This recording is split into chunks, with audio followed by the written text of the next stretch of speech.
taking up any more of the valuable program time, it's my pleasure to introduce our moderator for today, Michael Krasny.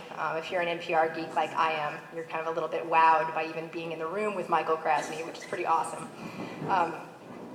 Michael, if you don't know, is the host of KQED's award-winning Forum program, which is on in the morning here in the San Francisco Bay Area. It's a news and public affairs program that concentrates on the arts, culture, health, business, and technology. Since 1970, Michael's been a professor of English at San Francisco State University. He's a widely published scholar and critic, as well as a former regular contributor to Mother Jones magazine and a fiction writer. Dr. Krasny has interviewed many leading newsmakers. They're all listed here in his bio, but a few of the key ones that jumped out at me were people like President Carter, Noam Chomsky, Rosa Parks, Salman Rushdie, Carl Sagan, and Archbishop Desmond Tutu. He's a recipient of many awards and honors, which I will let you read for yourself, unless he's got one in particular he'd like me to give a shout out to. And he also has been named Best Talk Show host by Focus Magazine, many Bay Area newspapers, San Francisco Publicity Club, and City Search. He received his BA, cum laude, and MA degrees from Ohio University, and he's a member of Phi Beta Kappa, and his PhD degree is from the University of Wisconsin. So it is my distinct pleasure to give you Michael Krasny.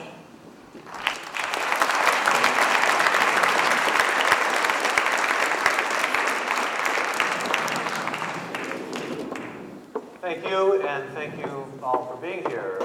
This is a kind of momentous occasion, at least I think of it as such, because we're talking about the future, and we're going to hear from a distinguished panel. I know it's sometimes odd to hear this voice and put a face to it, but after you're over the initial trauma, it's fine. We should learn a lot today. In fact, I know we will, because it's my pleasure to introduce not only our keynoter, whom we're very fortunate indeed to have with us, but a panel of experts who are going to really talk about areas that I know all of you, to some extent, are interested in, and all of you are eager probably to learn a great deal more about, like I am.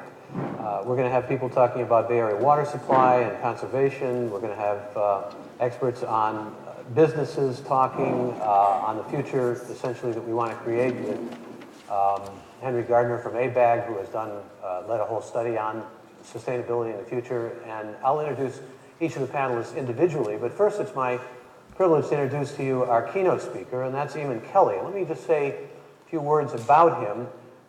He is the CEO, as many of you know, of Global Business Network, and is quite well known really throughout the world, not only for the work that he's done, but also for the books that he's authored, and I hope that he can really provide us not only a good deal of illumination, but wisdom as well. His newest book, which I'm actually holding here, it almost sounds like I'm doing a little bit of a promo for Eamonn, but it's a book called Powerful Times and Rising to the Challenge of Our Uncertain World. So my first job here, and I'm delighted to do it, is to welcome and please give a warm response to our keynote speaker, Eamonn Kelly.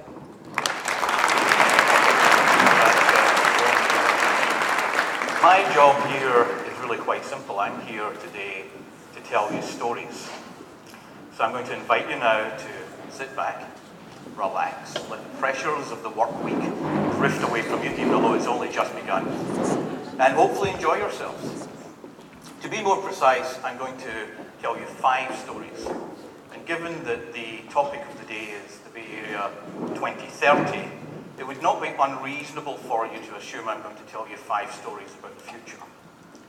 But as some of you with an acute ear may have picked up, I'm a Scot.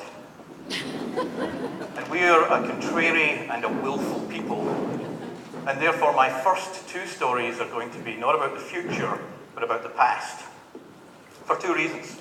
First of all, there's a lot to learn from the past for anybody who wants to look toward the future.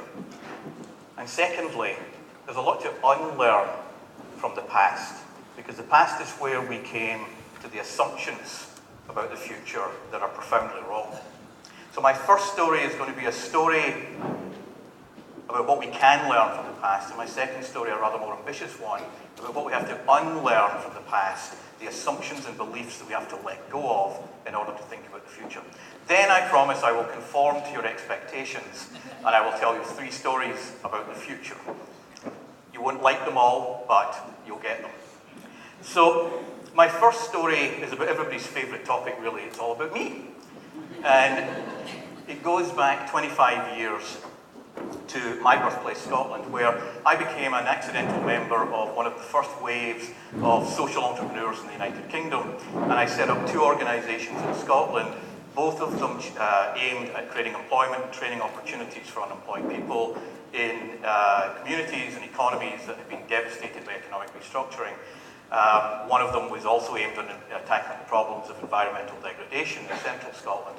The other one on the chronic problems of fuel and other forms of poverty on the west coast of Scotland. How had we got to this place in which I'm working with communities with 80% adult male unemployment rates, where I'm employing young people who are living in households of 3 generations of unemployed adults? How did we get to that place?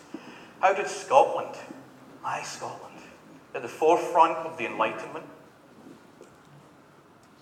Scotland, which had defined modern capitalism, invented modern finance, been at the vanguard of the Industrial Revolution, pioneered in science, pioneered modern medicine, created banking institutions, which had 3 of the top 10 universities in the world for a period of over 200 years, and all of this in a population equivalent to the population of the Bay Area.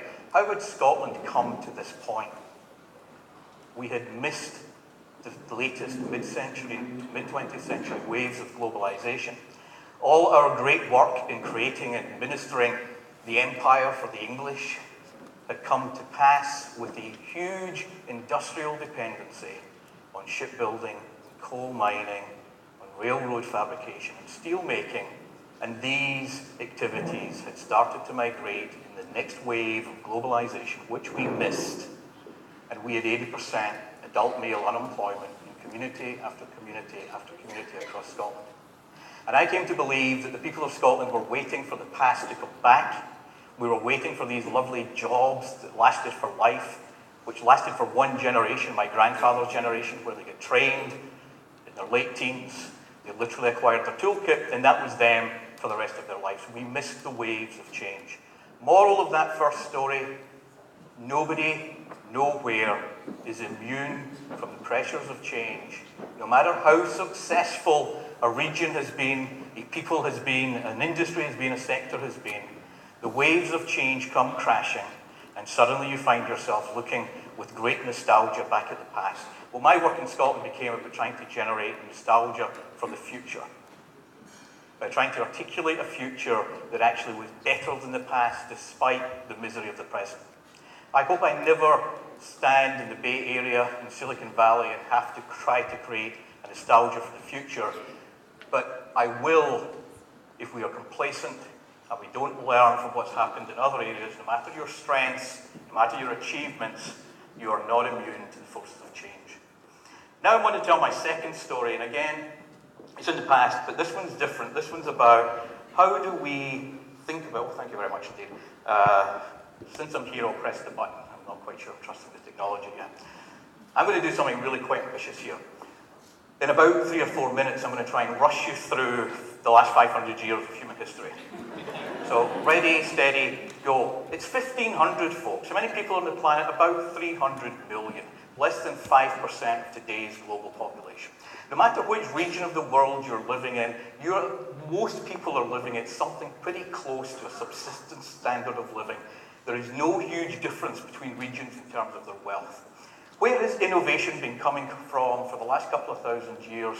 Primarily, most of the things that we are using in the modern world, from gunpowder to stirrup, paper, even pasta, has been coming from China and imported along the Silk Route into the Middle East and into Europe. Where has mathematics been developed? Not in ancient Greece, as we like to assume, but in ancient India. Pythagoras' theorem, Pythagoras was beaten by 1,200 years by Indian mathematicians. And who's been perfecting that mathematics? The Arabic Middle East. The Islamic universities of the Islamic Middle East. We use the words like Arabic numerals today. We forget why. Not Roman numerals, Arabic numerals. We forget that, in fact, modern science was developed in the Islamic universities in the 13th, 14th, and 15th centuries. Science based on hypotheses and testing of those hypotheses. And there's this place called Europe, a nasty, violent little continent that has been at war for 1,000 years, and basically for the last 1,000 years since the fall of the Roman Empire has contributed pretty much nothing to the world. And it's just entering what we now call the Renaissance. It's importing the innovations from elsewhere, it's importing scientific methodology, and it's about to become the powerhouse of the West, and the West is about to become the place where all innovation happens. The assumption we are left with, we innovate, we export our innovations, everybody else is copying us. And you know what? For a few hundred years, it's been pretty much true. Outside of Japan, it's pretty difficult for people to name major innovations in governance, in economics, in trade theory, in technology, in science, in products, in services that have come from outside of the West. Well, that's finished. That is history. And the sooner we let go of the idea that we're the innovators and everybody else is importing our innovations and become traders in innovation, the better it's going to be for us. Now I'm going to go to the next century, 17th century, and very quickly here I'm going to say 1648, what happened? It's actually on the slide if anybody want to cheat, particularly good eyesight. Treaty of Westphalia. And we invented in the Treaty of Westphalia the modern concept of the nation state, capable of entering into alliances with its citizens, of treaties with each other. And we've come to the conclusion that the level of governance that matters most in the world is at the level of the nation state. Poppycock. The future does not conform to national boundaries. We're already seeing the direction is going in both ways, to the local, to the city level, and up to the supranational level. And that is the dynamic that's going to shape our future. Forget the imperative of the nation state. It will still be around, it will still matter, but it is no longer predominant. My favorite century, the 18th century, 18th century, 18th century. This is where we invented secular modernity. When I say we, who do I mean? The Scots, of course. Europeans like to refer to the European Enlightenment. It was, as we all know, the Scottish Enlightenment. And therefore, as a Scot, I feel perfectly justified to take the complexity of secular modernity, boil it into 3 concepts in 14 words. Reason will trump belief. The material will trump the spiritual. Humanity will trump nature. And we have believed this, and our secular institutions have believed this for the best part of 3 centuries. And we wrote books 30 years ago called God is Dead. God is not dead, God is very much alive. The sacred is resurgent all over the world, not just in the Islamic religion, in all 3 of the monotheistic religions of Abraham.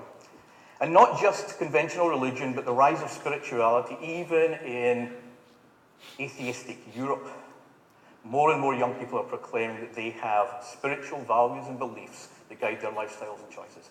And material has not trumped the spiritual. The spiritual is also becoming increasingly important in people's lifestyle choices, and it may well be that that difference is what's going to save us from our own catastrophes. And finally, humanity cannot trump nature. Nature backs last. From the 19th century, we formed a belief through the great empires, and particularly through the Scottish administered and managed and developed and engineered British Empire, that one set of powerful actors can set the rules for the entire rest of the world. And what happened when we saw the big battle of the 2 secular and modern belief systems, communism and capitalism? As soon as it ends, what did we do?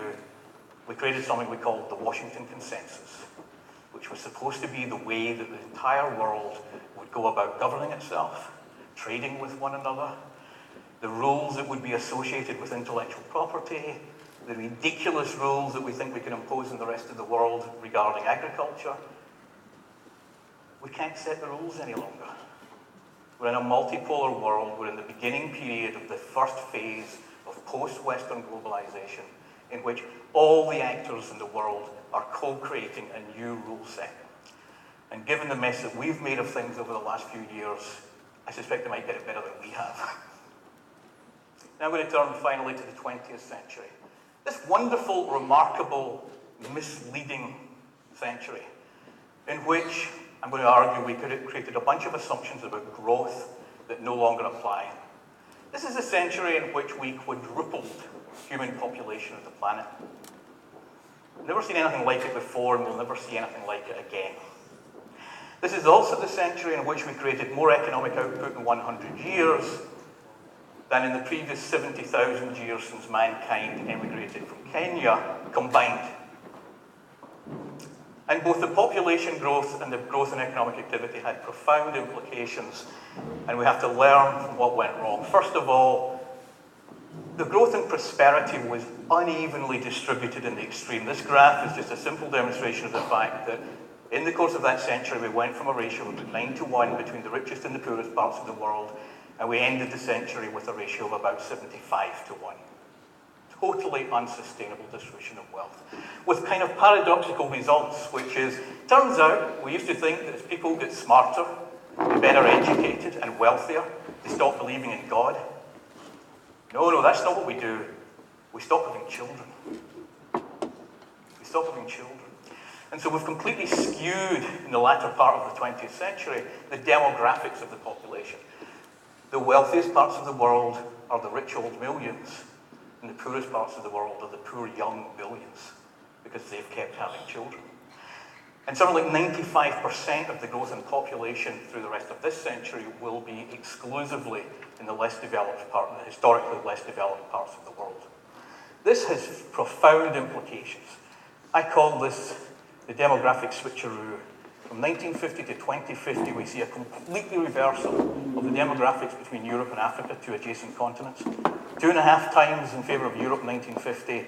Africa's population is now greater. Africans' population, 2.5 times that of Europe by the middle of this century. We've also seen the collapse of something economists refer to as potential support ratios, and we're going to see countries trying to do... Now, the potential support ratio, worth explaining, the ratio between those of working age and those of non-working age. Through the course of the 20th century, it was typically somewhere around the 10 to 1. That was the ratio that supported the creation of the modern economy. Here are the ratios today in red, and these are the ratios in the kind of lavender color down at the bottom. We have not seen Italy 1.3. Japan's about 1.6.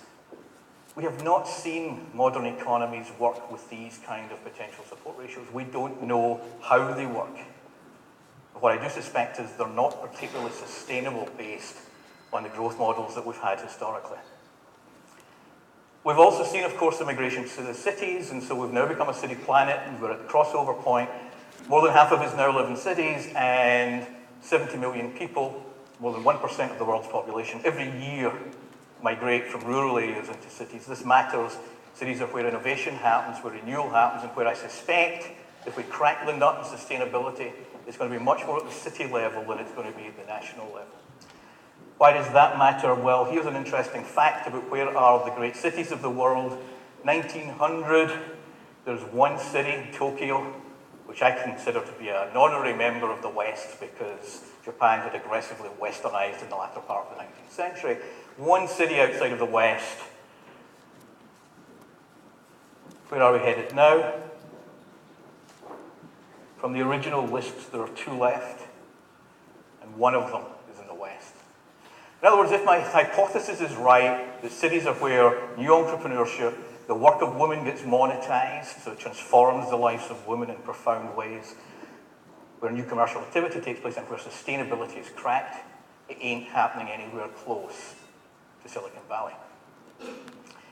And then finally, you can't have 100 years more economic output than the rest of human history combined without having some consequences. And the planet, as everybody in this room knows, at least as well, and probably much better than I do. I like, for those of you who are familiar with Global Footprint Network, I like their analysis of, how much biocapacity do we have and how are we consuming it? There's the footprint. And where are we? Well, somewhere in the early 1990s, we crossed the line.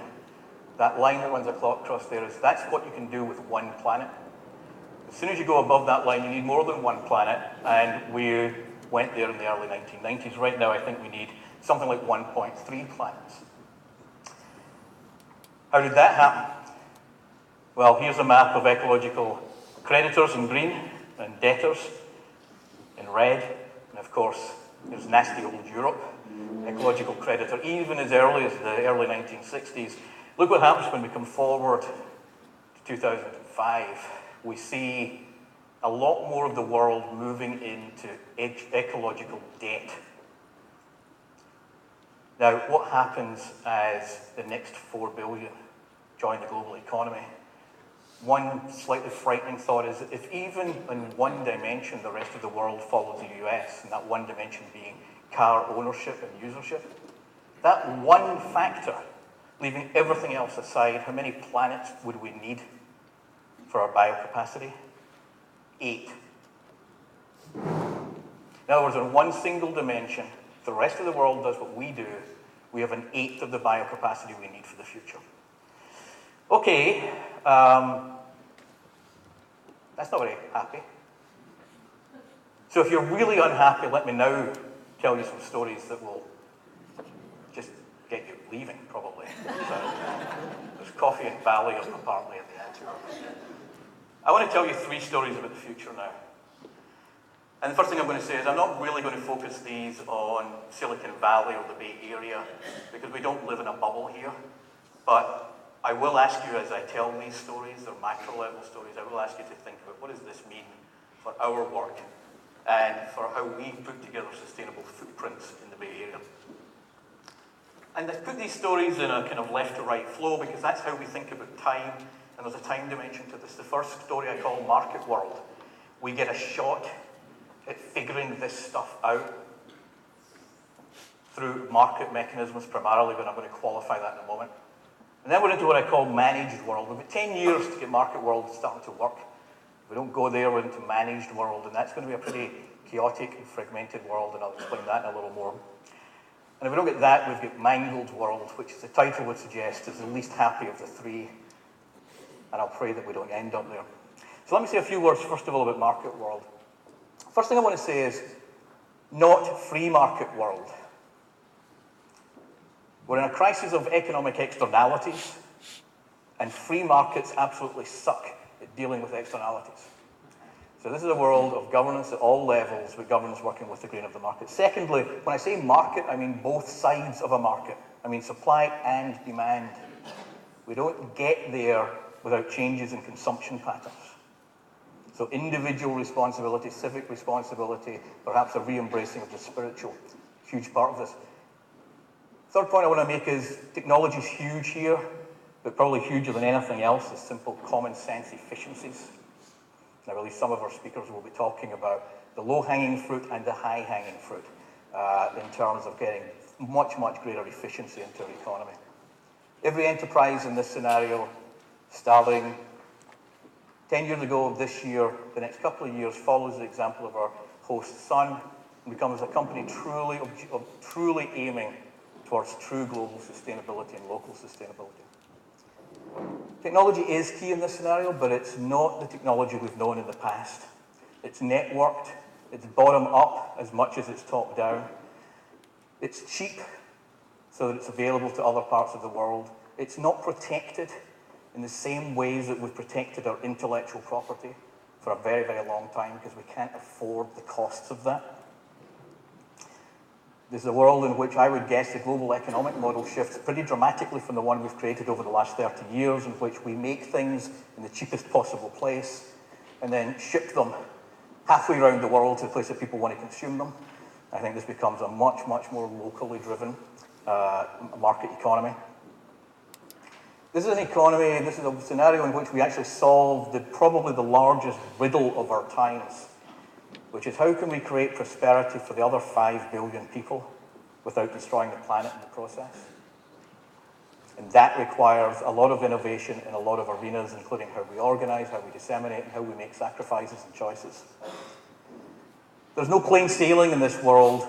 We've already done, in the last 200 years, enough of the damage, and we've already reached the levels of CO2 where I personally believe we're going to see some degrees of climate change, and we've created a civilizational footprint on a very temporary climate. The climate's kept changing, and by the way, it's always impacted us. If you look at, since 70,000 years ago when we left Kenya, every time humanity moved, it did so for one reason: the climate changed. So there's nothing new about this, but what is new is there's now 6.7 billion of us, and boy have we put down big, big roots in the last 500 years. And we're going to have hugely adaptive infrastructure and much, much greater sense of mobility. This is a world of creativity, a world of experimentation, but it's also, importantly, a world of sacrifice and sensible choice-making. This is a world in which we actually, and I love what Chevron say, human energy. We have one massive untapped resource on this planet, and it's human talent and creativity and energy. And we now have the technologies that are enabling us to liberate that energy in the right ways. And that is probably more than anything else the way in which we solve the riddles of the times that we live in. But it requires something else. It requires a much, much greater sense of we. Not the we of we in Silicon Valley, or worse still, we as in me and mine. This is a global we. We need a bigger sense of we if we're to create a world in which we actually solve the problems that we're headed into right now. And I want to make two more comments on this and then move to the next one. This is not an easy world because market worlds create winners and losers. And guess what? In 2030, the biggest challenge in the Bay Area is actually no longer environmental sustainability because we've started doing many of the right things. It's social sustainability because we have huge social fractures in this world. And that's going to rise in our consciousness. This is overall an upbeat scenario. It's not a Pollyanna-ish one. It's realistic in my opinion, but it's going to be tough to get to. I'm reminded of a workshop that a colleague of mine ran dealing with a very, very intractable problem in the country of Colombia with generals and guerrillas and civic leaders, and they were trying to solve these problems, and somebody put their hand up and said, it seems to me there's really two ways we can solve this. There's the kind of pragmatic route, and there's the miraculous route. And the pragmatic route is that we all drop to our knees now and pray. And the miraculous route is we stay here and we figure out what needs done, and we combine our various interests, and we work out the sacrifices we're willing to make, and then we act in accordance with wisdom that we've co-created together. I think this one requires the miraculous route. The second scenario is a scenario that I think we'll know in 10 years' time if we're moving into this, and I call it the managed world. And this is a scenario in which really, over the next 10 years, we don't make a great deal of progress.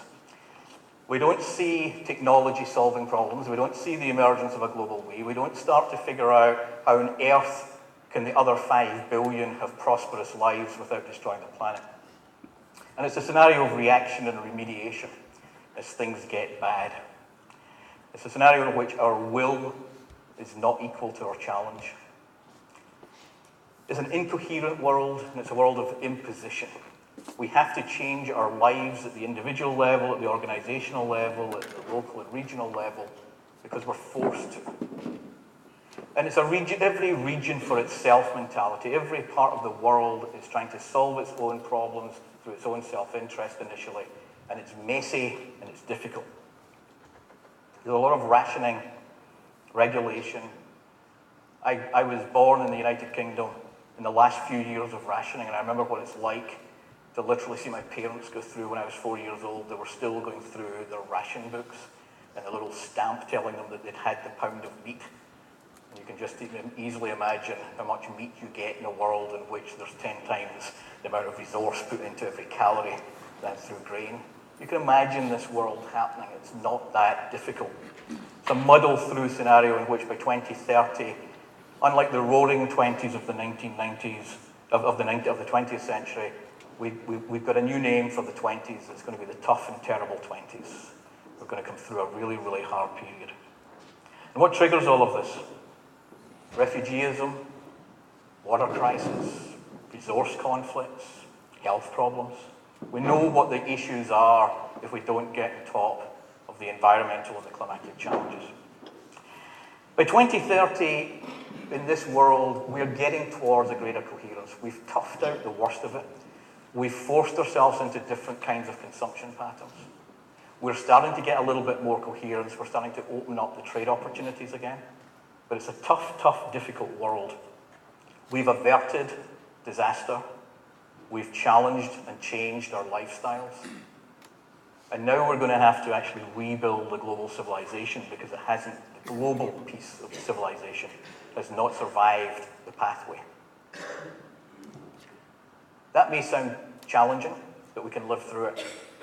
But if we don't get market world working, and if we don't get managed world working, we're into Mangled World. And Mangled World, really, I'm not going to say too much about it because it's just too miserable even for me to contemplate. It's a world of systemic failure. It's a world where markets don't clear, governments don't lead, citizens don't adapt, all of which have to happen for either of the other scenarios to work. It's fragmented, it's slow, it's self-interested, it's deeply uncreative. And it's a world in which, because things have gotten out of control, if we think famine is a problem now in the world, wait till we see Mangled World. If we think we've got water crisis, wait until we're engaged in multiple water wars. If we think we have health problems now, wait till you see the health problems that come in this world. And health problems in which diseases that have not been known in the Northern Hemisphere come to the Northern Hemisphere. And because they've already been able to skip past the antibiotic treatment, we paradoxically land up just at the point where we've cracked viral infections, becoming mass victims to bacterial infections all over again. We see migration, massive migration. Watch out for those Southern Californians because they've got no water. And you see the desperate attempt in places like the Bay Area to become a safe haven. And maybe we can do that, but it's still not going to be a very pretty world to live in. It's going to be a defensive world. And it's one that I would suggest we try to avoid at all costs. We're trying to make the market world work through consumption changes, through innovation, through good governance, through wise decision-making at every level. And if we don't do that, we end up in the managed world. Let's get behind it. Let's make the sacrifices that are required. Let's keep the dialogue going globally and locally to make sure that we can come through it. Anything to avoid this one. I'm going to close now with a confession, which is a dirty little secret of us who do scenarios for a living, which is no one scenario ever comes true. The future is a combination of all of these scenarios, but one is likely to be in the foreground, and the other two are likely to be in the background somewhere.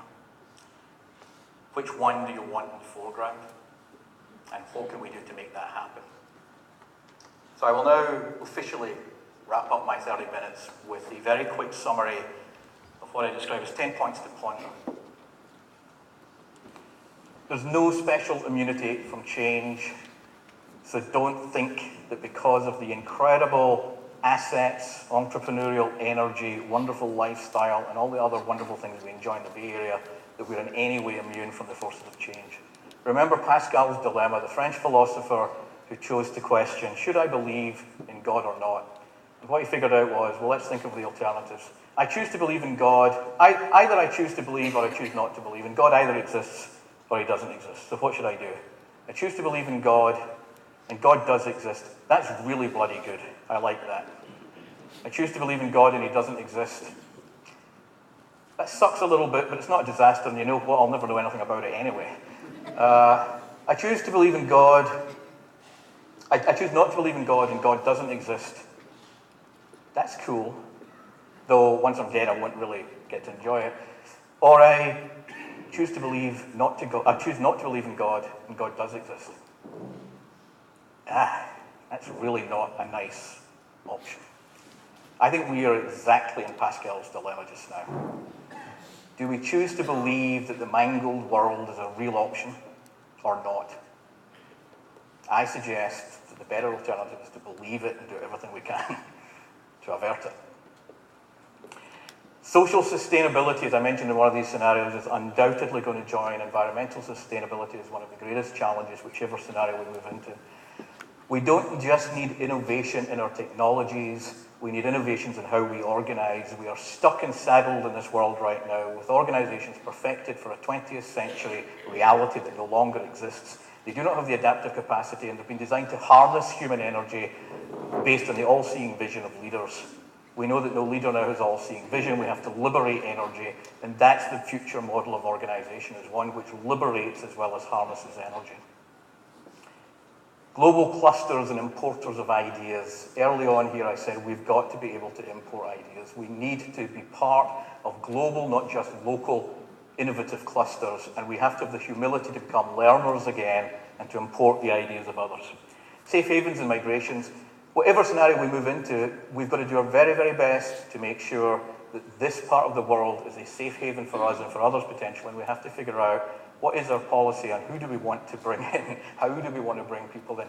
Tough, tough choices. In fact, migration is going to be one of the biggest governance dilemmas in the world. Water, water, water. Nobody in this room is unaware of the fact that while we're all obsessing just now about energy, and rightly so, the biggest challenges globally and locally are going to be about access to water, particularly as participation rates change.